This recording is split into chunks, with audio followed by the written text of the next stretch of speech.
What I learned that day changed how I protect my mental health going forward.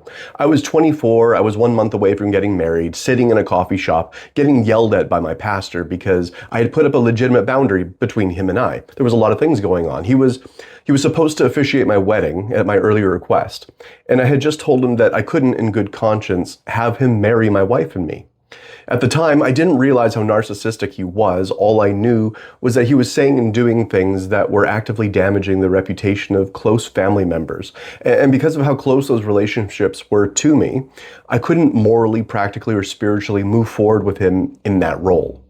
The full story would take too long to tell, and it's not the point today. The point is that that moment taught me why personal boundaries are essential for mental health. Sitting there, I knew that I didn't want this man conducting our wedding, and I also knew it was going to cost me socially and emotionally. That day, I learned two things that I've never forgotten. The first is that having boundaries is vital to a healthy mind. And the second, boundaries always have a cost, and maturity is being able to evaluate and accept that cost. That's what creates social and moral competence, the ability to stand up for what's right even when it hurts. What I've learned since then is that my mental well-being rises or falls based on whether I'm free to say yes or no. And most people give everyone else a vote in their lives except themselves. It's just a sad truth. Once you realize that your vote on your life carries the most weight, things change immediately. We all tie our sense of stability to whether or not we feel in control. The problem is you can't control anyone except yourself. That's why establishing, clearly communicating, and enforcing personal boundaries is not optional. Unless you're fine being a doormat, which I'm frickin' not. The person with no boundaries is not a free person.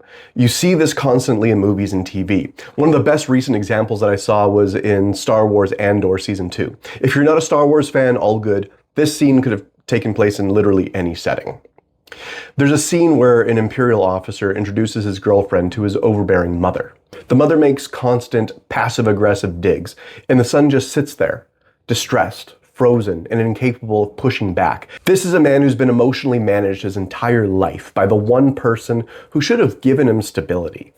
Eventually, his girlfriend steps in and sets a boundary, calmly and firmly, and she ends with this line: "I will guarantee a level of engagement in our lives, but it will be inversely proportional to the level of anxiety that you generate in our lives."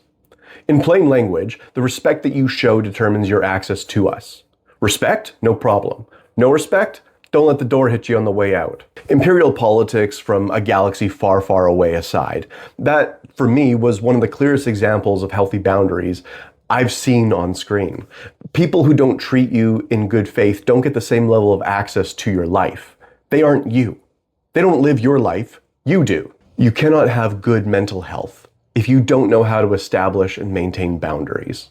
When people consistently fail to stand up for themselves, stress compounds. Anxiety increases, and depression becomes more likely. Additionally, if you have no boundaries, you become a magnet for narcissists. Sometimes that narcissist is a parent, sometimes it's a friend, sometimes it's a pastor.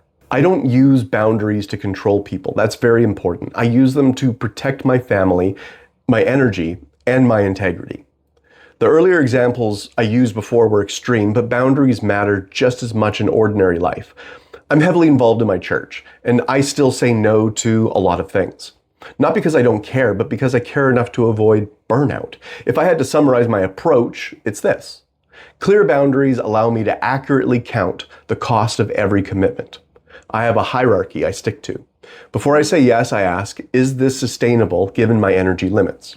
Will this negatively affect my wife and kids? Can I realistically follow through once I've committed? If the answer isn't clear, or it's just obviously no, then the answer is no.